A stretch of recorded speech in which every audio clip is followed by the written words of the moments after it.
guys, what's up? This is Jay at welcome back sa ating channel Wasabi Cats Unbox episode 22. Now for this episode, we have a master grade kit para sa inyo. It's the PMX003. So the kit itself was released in the year 2010. Yung mobile suit is from the series or the anime series Mobile Suit Zeta Gundam that came out in the year 1985. So yung anime itself is a sequel dun sa Mobile Suit Gundam na pinagbibidahan ni Amuro Ray at ni Char Aznavour. So para siyang continuation ng series, pero nandun pa rin yung mga main characters natin, pero medyo nasa sideline na sila at talagang bida na ng Zeta Gundam is si, ang laki ng box, Camille Bidan. Now, pag-usapan naman natin tong unit na to, saan ba ito lumabas sa series, no? The O is actually piloted by Optimus Sirocco from the Jupiter's faction or Empire ba, hindi ko maalala. So, dun sa Zeta Gundam, nandito din yung AUG, yung Anti-Earth Union Group, and then yung Titans, which is a special forces ng EFSF, yung Earth Federation Special Space Force. So, para sila yung elite force na biglang nagmando para sila naging kalaban doon sa series kasi medyo brutal sila, medyo violent sila yung mga galawan nila, no? Kaya naman nagkaroon ng isa pang faction na lumalaban sa kanila, yun nga yung Anti-Earth Union Group. Sa group na yun yung kinabibilangan ni Camille Bidan, ni Quattro Bagina o ni Char Aznavour at ito naman si Optimus Sirocco doon nga sa Jupiteris. So well, all in all, naglaban sila ni Camille sa I think yung pinaka-uling episode. So medyo maganda yung epic talaga yung ending nun. Ayoko na ikwento, panoorin nyo na lang. Huwag kayo mag-skip ng episode. Panoorin nyo lahat kasi napakaganda ng ending na yon. At medyo malungkot din pala, nalala ko na. Now, going back sa kit natin na to, it came out from the year 2010. Yes, 2010 siya nalabas. Medyo special ang box niya kasi merong handle. Pag may mga gitong handle kasi alam mo na talaga there's something with the kit na special siya rin nilabas si Bandai. Bihira kasi may mga gitong handle. I think yung Zeta rin na perfect grade may handle din yata. Now, looking at the box itself, it's huge. I mean, it is huge para sa master grade, no? Pero syempre, kumpara sa mga bagong labas ngayon ng mga Verka, ng mga Psycho, Zaku, ano pa na doon natin, sa Zabi, medyo mas malaki na yon, but on its time, medyo malaki na yung box na to. Now, looking at the box, at focus na lang tayo, no? Pwede yung camera. Yan, para mas malinaw na. Looking at the box itself, front parang ng box niya, yung nga sabi natin, ulam na. Kita niyo may illustration, may wedding, pwede siyang gawing reference kung nagwe-wedding kayo ng kit. Now, take note, nasa space to. So, pag nagwe-wedding kayo ng kit, kita nyo naman, medyo slight lang, medyo faded lang yung color niya. Hindi talaga siya yung napakadaming dumi. Yun nga, kasi hindi makinakalawang yung unit sa space. But, may mga streaks din, siguro pag nasa hanger siya. And then, yung mobile suit ni Amuro tuloy, ni Char, ni Quattro Bagina. Yan, I forgot the name. Marami magalit sa akin. Memory skip pa nga nito yung ba't nakalimutan ko ngayon. At syempre yung Quibilay sa Neo Zeon na kasi tatlo silang faction na naglaban, no? Dun sa anime. Hindi ko masyadong kwento. Tingnan na natin yung box. So, front ng box, ang ganda ng box art niya, ulam na ulam. Sa likod naman ay yung unit itself. So, medyo bulky siya talaga. Medyo malapad kasi ito. I have actually built one of these na hindi ko pa siya napipinturahan. Medyo semi-built pa lang siya, no? And, nga pala, I would like to say thank you. I would like to say thanks to Mark Chua for letting us unbox this kit kasi medyo rare na to, no? Hindi naman sa super rare siya na hindi na gumagawa si Bandai. Medyo bihira lang sila mag-release. Kaya naman, napakaswerte natin na makakapag-unbox tayo ng The O. So, a little information dito kay The O. It's a master grade. Katila muna natin. Model name PMX003, may 001, 002, Andyan na yung Pallas Athene, yung mga malalaki ba na kit, PMX yung dulo no. I forgot the other model name na no. And yung a little bit of information. Tapos armaments niya is yun, medyo limited nga talaga ang weapons nito. Beam rifle lang, tsaka yung special sword niya na merong, ayan, kung nakikita nyo dito, may lobas kanyang front skirt na parang manipulator hands na pwedeng humawak ng beam saber. So pwede nyo siyang gawing sabay-sabay na hawak. Ito pala, may photo pala dito, ayun siya. Ayan, sa baba ng skirt niyan. Tapos yung beam rifle niya, it doesn't look that cool, no? Medyo simple lang siya. Yung internal frame niya, may mga coil. At syempre yung scene sa anime. So ito silang dalawa ni Zeta Gundam. Ito nang lumilipad siya. At yun yung Kubilay. Kasi nga mga new type kasi ito mga to naglaban sa anime eh. Kaya ang ganda ng Grips War. No? Napakagandang anime yung part na yun. I mean, napakagandang episode. No? Sa gilid ng box ay it's also the same kung ano yung nasa nasa front, yung front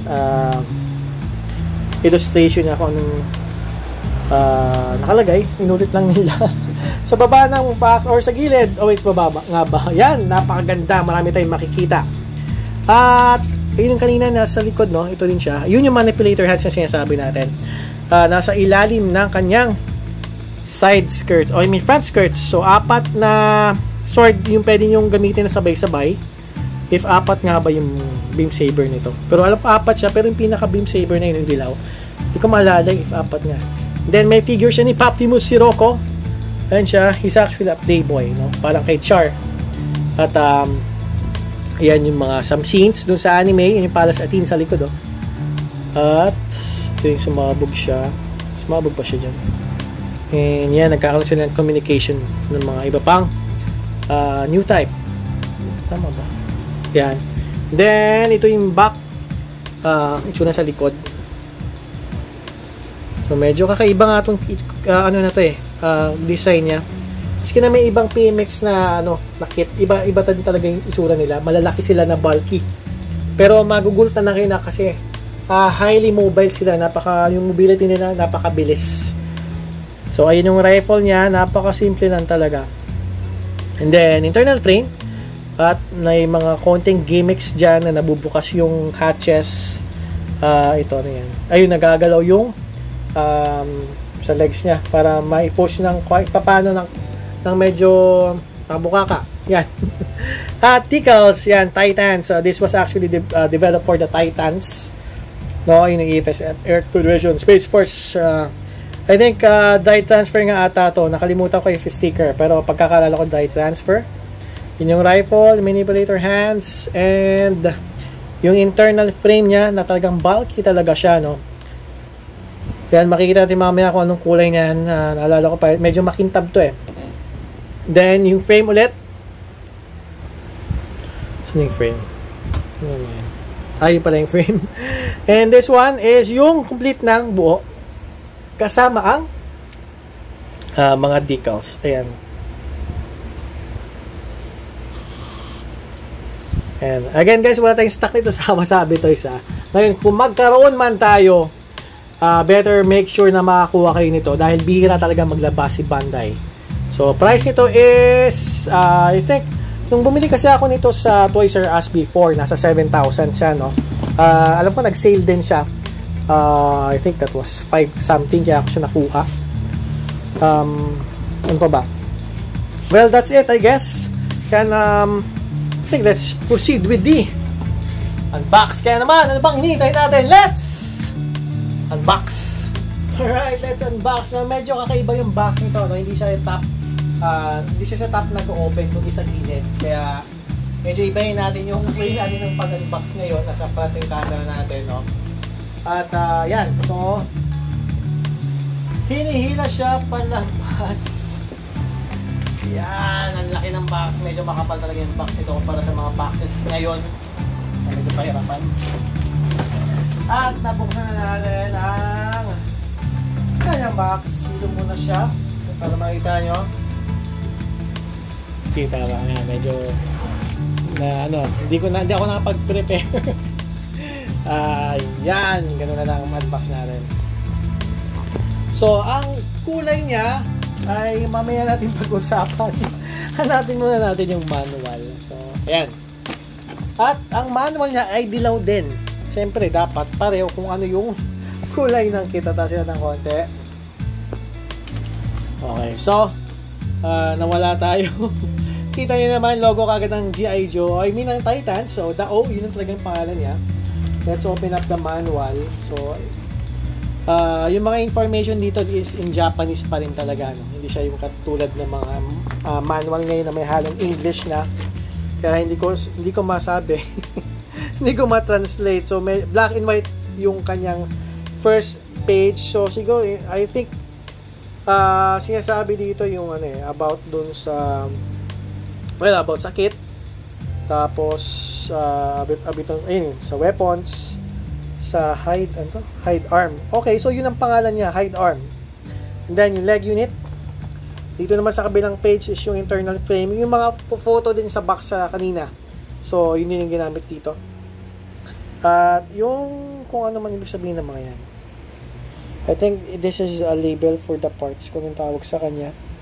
It's not necessary for the decals kasi kung titignan mo yung number 16, nakatulong sa mga vents.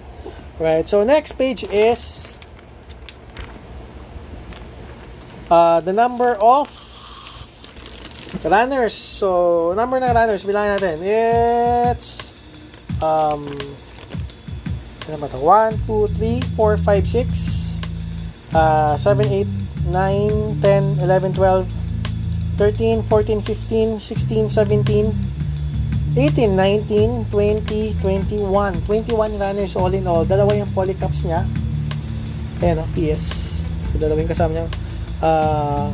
Ito man polycaps. So, ito. PC. So, dalawang set ng polycaps. So, isang maliit, tsaka dalawang malaki. So, medyo marami. Wait. Hindi pala polycaps yung isa. Ito yung sa kulay red kanina, parang sa Zaku, yung mga beads. So, ito yung polycaps na isa lang. PC206 at ayun nga yung saber na transparent is dalawa lang. Akala ko pwedeng 4. Sana inapat na nila. Okay. Hindi magagawa dan siguro gumamit na kayo ng mga extra nyo.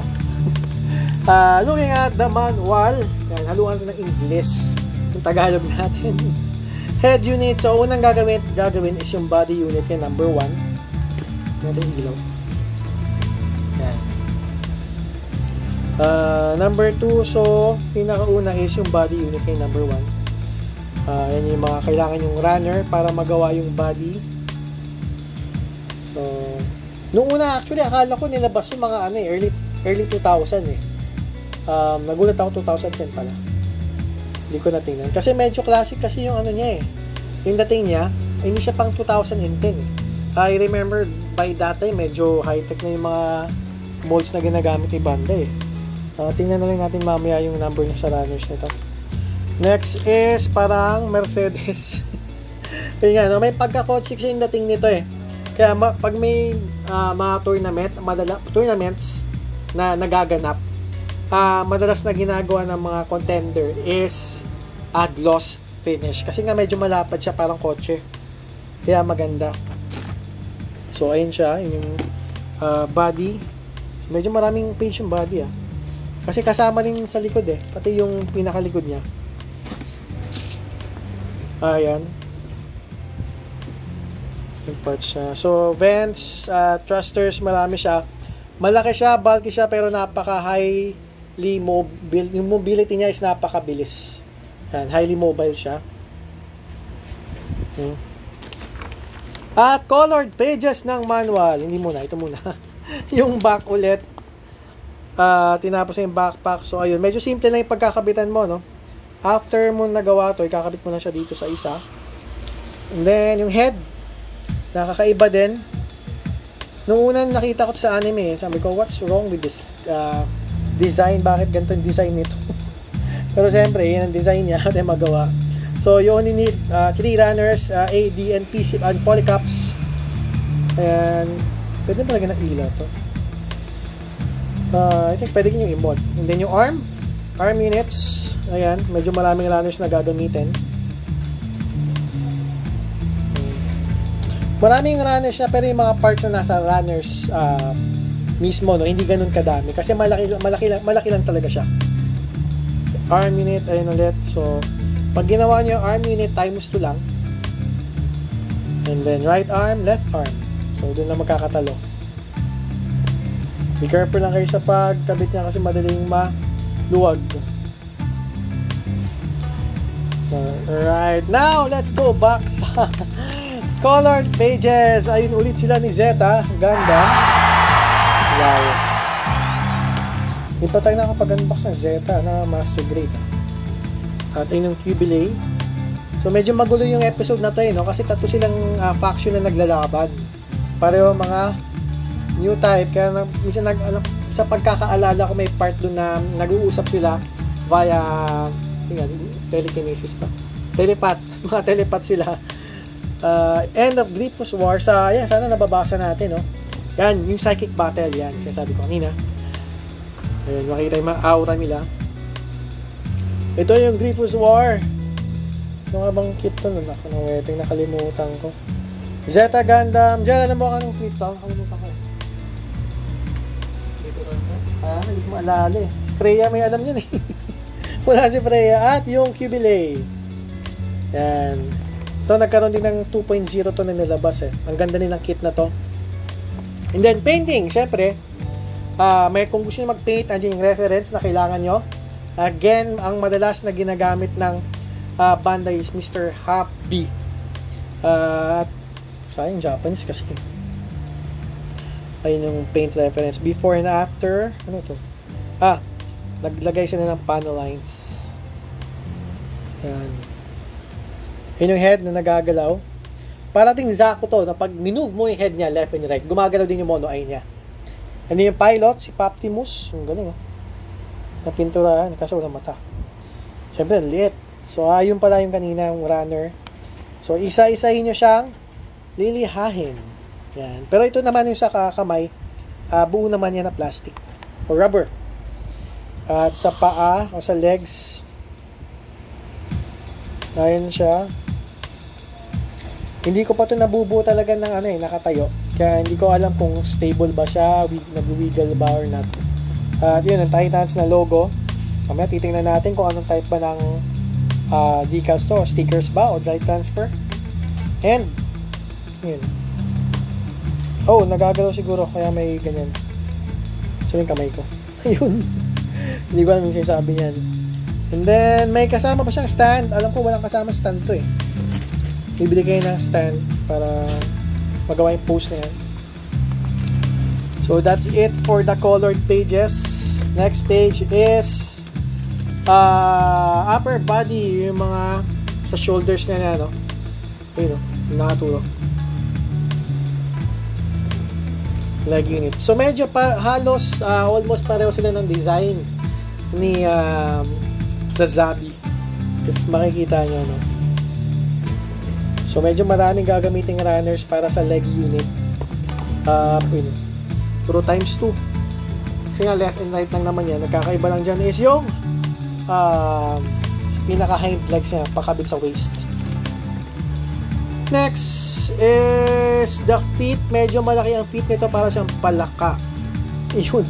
Ang hindi ko nasabi kanina, para siyang frog-like mobile suit. Sa lapad ng paa. Nga lang, medyo maano kasi yung parts nito medyo blanco for me, no? Parang nakukulangan ako sa panel lines. But syempre kung marunong naman kayo magdagdag, it's actually a blank canvas. Ang dami yung pwedeng ilagay. Maka-customize nyo sa sarili nyong design. Alright, so yan. Part na yan. Nasaan to?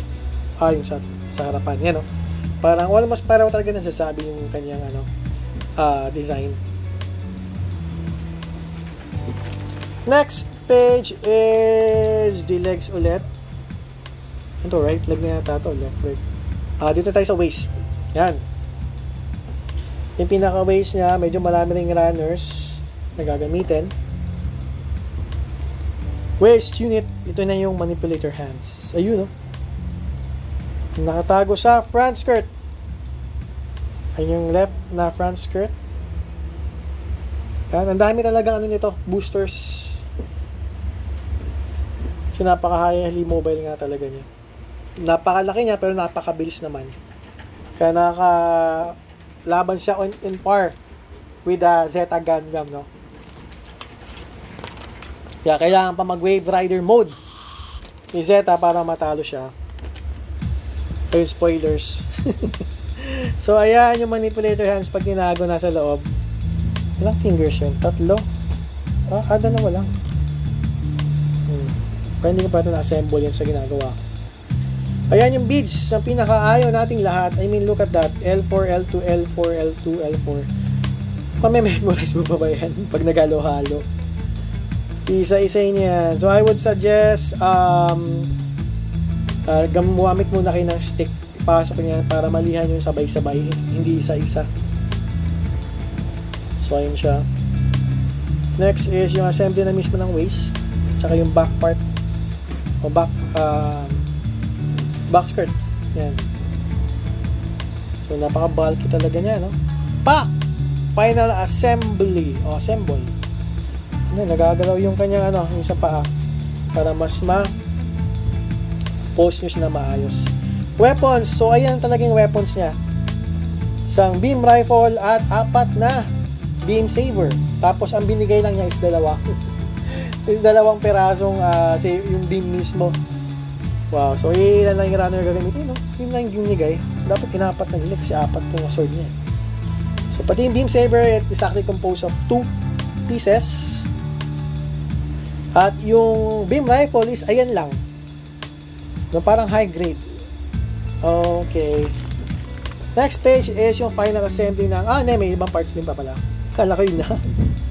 Sticker sa ilalim, sa taas, puro sticker, bala.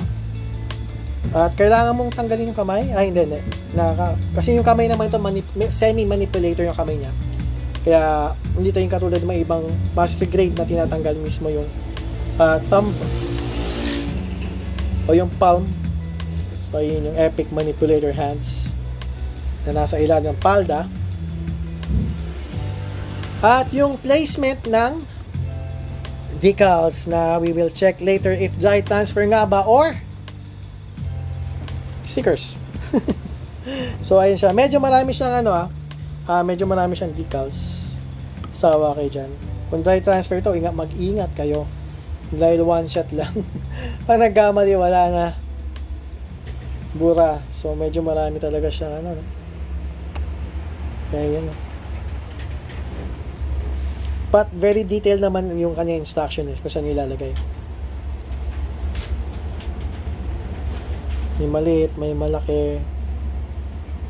Wow. So overall, the manual has 23 pages. At yung likod ng manual is yung finished product. I believe this is painted already. Dahil mayroong semi pre-shade or not. Parang may pre-shade na konti. Ngayon, let's check out the runners naman. Now, let's take a look at the runners. Let's start with runner B. So, sabi ko nga, napakalaki ng kit na to. Yung likod pa lang niya, halos kasi laki na ng palm ko. So, ito yung back skirt, yung kamay ko, yung fist ko. So, ayun siya, ganun siya kalaki. Lagyan na ako natin. Ayun. Yung camera, para makita niyo. So, ayan. So, itong runner mismo na to is para sa backpack at front and back skirt. Hindi ganun kadami yung kanyang color separation kasi, well, it's just yellow overall talaga. Tapos yung mga highlights lang niya, yung green at red. Next is runner. Okay, ito yung pinaka red niya. Yung red niya is super red. I think it's super red, deep red siya. Rubber. This coil is rubber, no? Hindi talaga siya yung katulad ng mga ibang runner na plastic. Ito yung nakalagay sa legs, hind legs, sa front end saka sa back legs yung kanina sa photo. And ayun, itong part na to sa paa pa rin. So I'm guessing dalawa yung ganitong runner since left and right ang paa. So yun nga, tama. So ayun siya, dalawa. for the legs. Next is, wow, ang laki na naman. Look at that. Diba? Ito yung sa likod nito. Yan. So, yun siya sa likod. At napakalapa. This is runner O. The O. OMG. At ibang, ang kulay niya, it's actually, gunmetal. Hindi siya gray. Gunmetal siya. So, metallic na kagad yung kulay niya. Ayun. Diba? Ang lalaki ng parts. Akala mo daming parts niya kasi ang daming runner. Yung pala, malalaki lang talaga yung parts niya. So, balik natin dyan. Let's take a look at this side naman. Nahirapan tayo yan. Box to kasi laki. Ito yung ginagamit natin. Oh. Dito natin sasabit yung camera sa mga regular kits. At dahil napakalaki nito, gumamit na tayo ng tripod. Hindi natin siya ma-unbox ng usual na ginagawa natin. Teka. Next is yung front mismo, yung kanyang chest. So parang kotse talaga siya. It actually reminds me of Porsche na sasakyan. Yung nga, sabi ko nga kanina, ang daming gumagawa nito. Ginagawa nilang super gloss kasi ang ganda ng kanyang corners, no? Pang kotse talaga siya. Yung head niya is dalawang hati. Yan. At yung pilot, ayun si Optimus Sirocco. So dalawa, isang standing at isang nakaupo. Dalawa yung kasamang pilot figures niya. At yung beam saber na 2 piraso lang na hindi pa ginawa. 4. Next runner is yung kanya sa shoulder. At ito, saan ba to? Sa backpack din ata niya yan. But it's actually the same. So para talaga siyang blank na canvas kasi napakalapad. Wala masyadong panel lines. So if you're masipag at may experience kayo sa pag-panel lines or pag-scribe, I would suggest adding some panel lines nga by scribing na lang. Next is nakita ko na ang